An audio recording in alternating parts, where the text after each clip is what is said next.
3, 4, 5, 6, 7, yeah, 8, 9, 10. If you are ready, then raise your paper.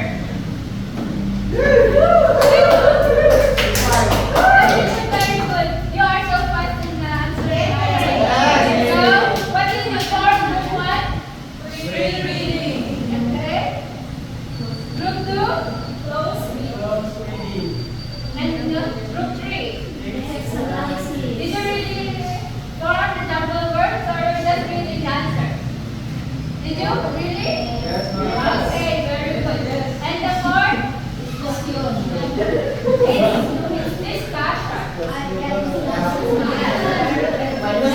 fourth? Fifth? It's reflection. And reflection. And the sixth one is? Okay, so these are the strategies that we are going to tackle today. So, hold first your paper because we will be using that on the activity later. Also, please remain with your group mates. Don't crush yourself. So, as for now, first, I want the group 1 to read the first strategy. Please stand up and read. Engage students with the text you already start reading by discussing the title, predicting what the text might be about, or using the vocabulary. Okay, so, student, what's your idea about our first strategy for reading activities? Stand up, please. Give us your idea about these strategies. Come on. Group mates to help. No idea. Yes, exactly. Your preparatory. As you are a future teacher, you should learn to prepare your students in the next topic. For example, in the pre-reading activities, like for today, you are going to tackle about the Ramayana and Mahabharata. So, in the pre-reading activities, you will be giving the students words that are related to the topic, and later on, you will ask them to connect the words into the topic or the story of Ramayana and Mahabharata. That's the process of pre-reading activities. Or maybe you can use some videos or pictures that shows an overview about that topic, certain topic. Do you have any question? Do you understand? Okay, very good. So let's proceed with the next strategy, which is the close reading. Group 2, stand up and read, please. Encourage students to read the text multiple times, focusing on different aspects such as plot, character development, themes, and literary devices. Yes. What's your idea about this? Yeah.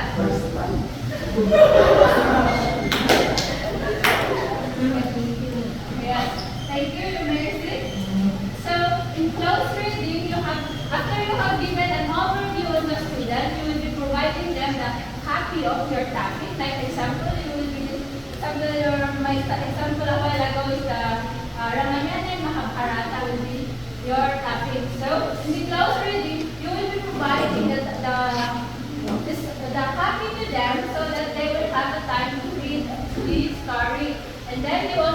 require the student to notice the elements used in that story or in that literary piece. Like they will know the characters, the setting words, the setting of the story. They will also know what are the literary devices. Kung may mga literary devices na nagamit sa isang text, you encourage the student to let them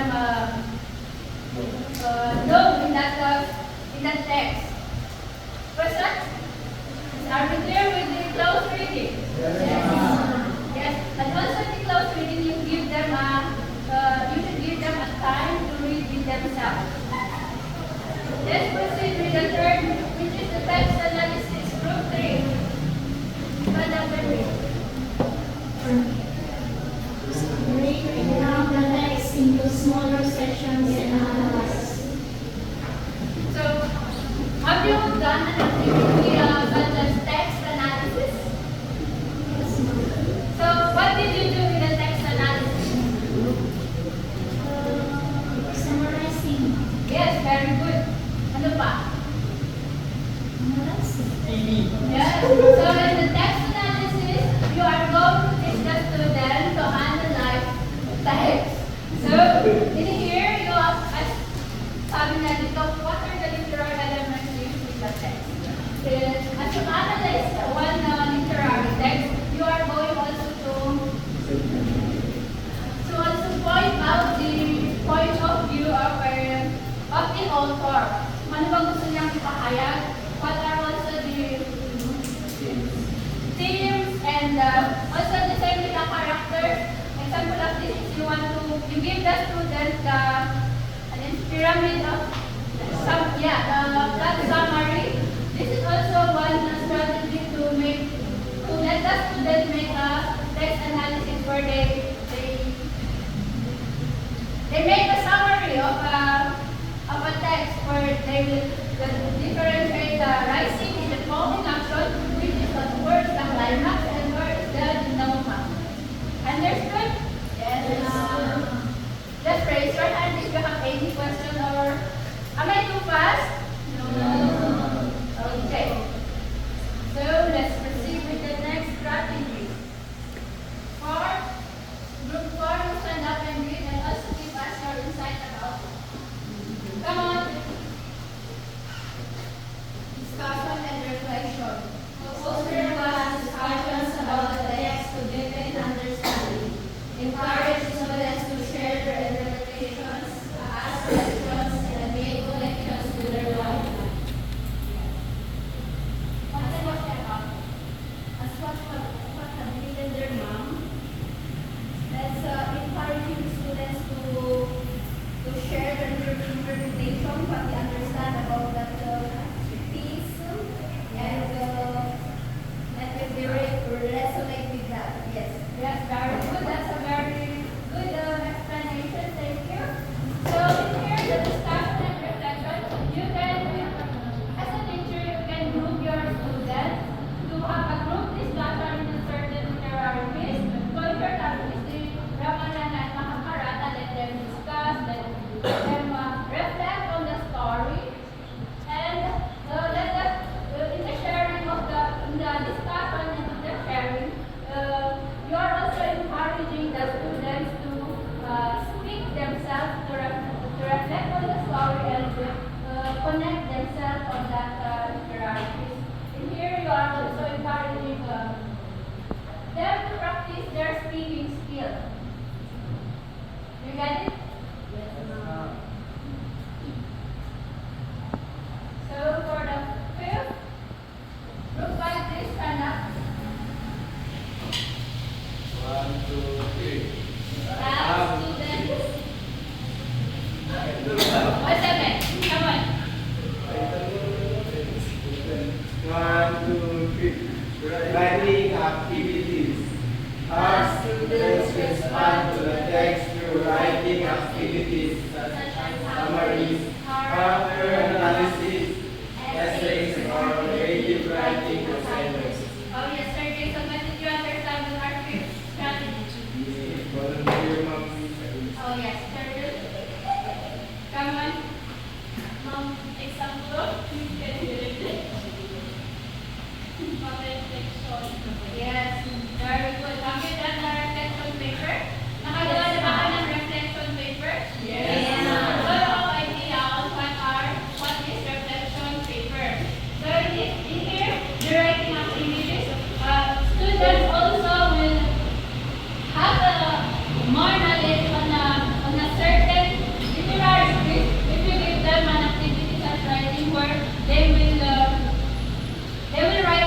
summary or essay or a reflection paper on that literary piece because not everyone can speak inside the classroom.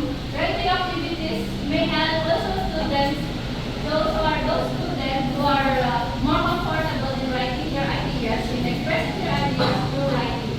Do you get it? Okay, so let's proceed with the 6. Group 6, kindly stand up and read that to us. Good. 1, 2, 3.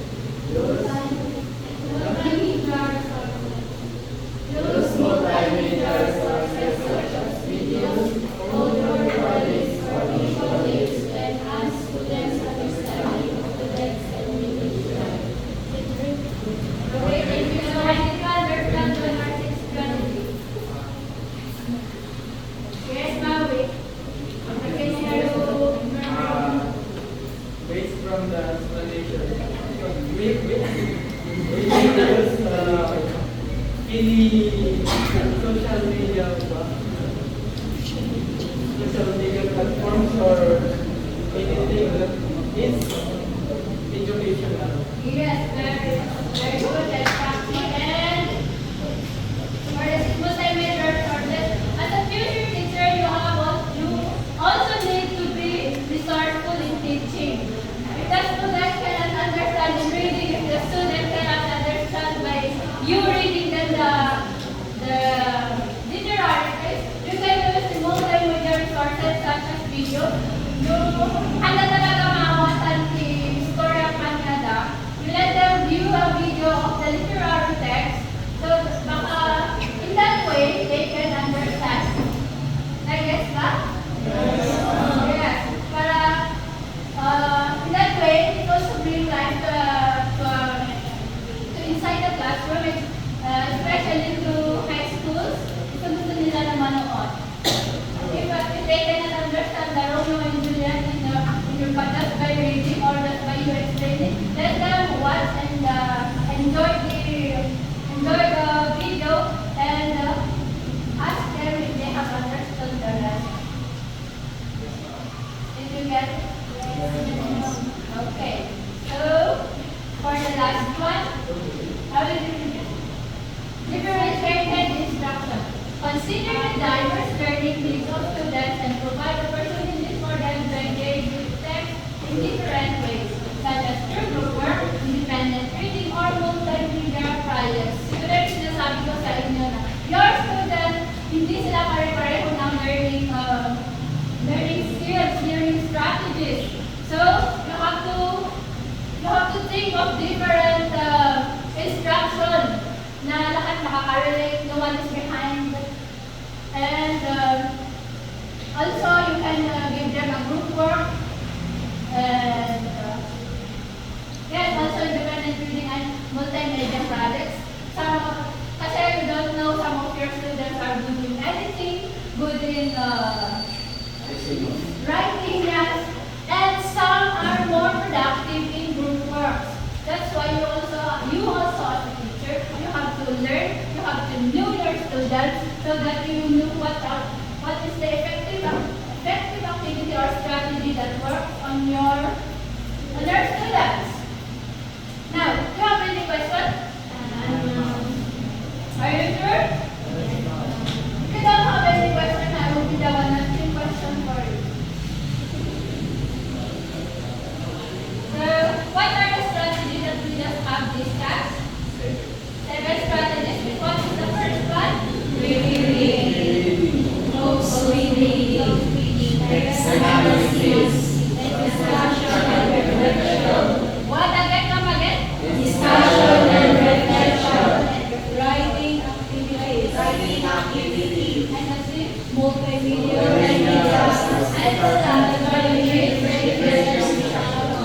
Is there some questions or clarification? Wala kayong naiintindihan? Are you sure? Okay, so to see if you really understood our lesson today, let's do the evaluation activity. I have prepared items as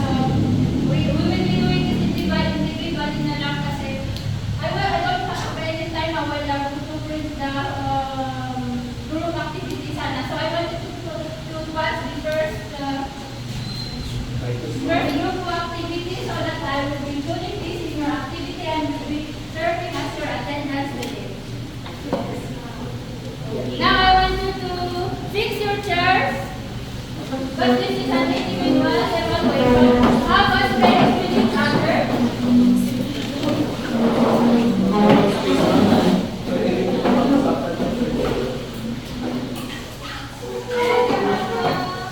Only 6 minutes to do the activity. Please, class.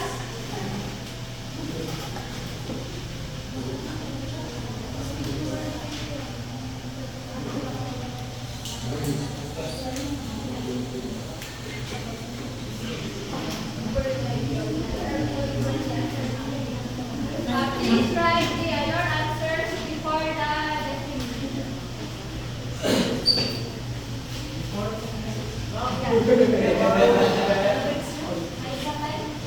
Ballpen, wait. How come you are a student and you don't have a ballpen? Okay. You please read later. More copies. No more copies? We'll do it. I mean, since we don't have enough copies, I want you to do it by pair, please.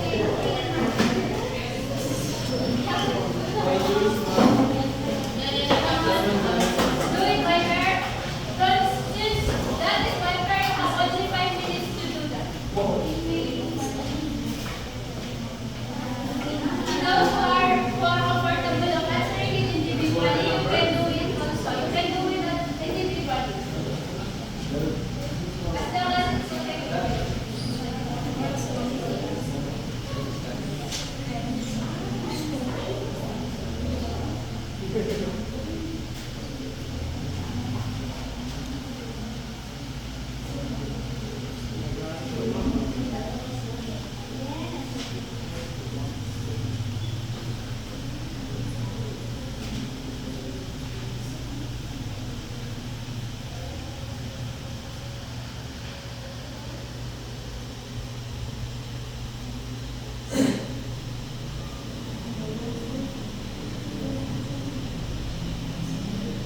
If you are done, please pass your paper in front of you.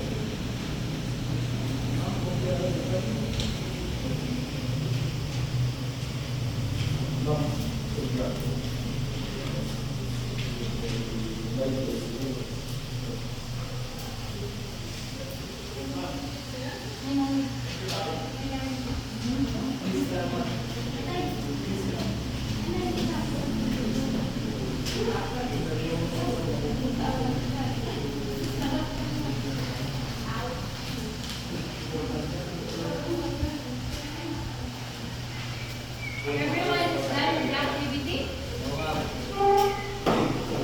Okay, you may take your time.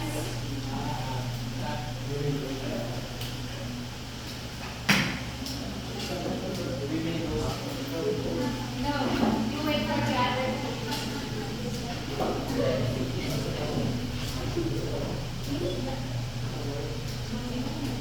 More than done with the activity? Okay.